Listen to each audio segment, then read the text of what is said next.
এসেছি নতুন এপিসোড নিয়ে। তুমি কি খাচ্ছ বলো? ভাত আর খাসির মাংস। খাসির মাংস।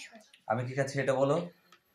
রবার রুটি, তন্দুরি রুটি, ভাত, তন্দুরি রুটি, ভাত, তারপরে আলুর দম, তারপরে খাসির মাংস।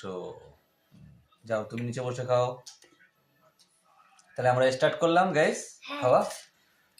প্রথমত রুমাল রুটিটা তন্দুরি রুটিটা খাবো। খাও।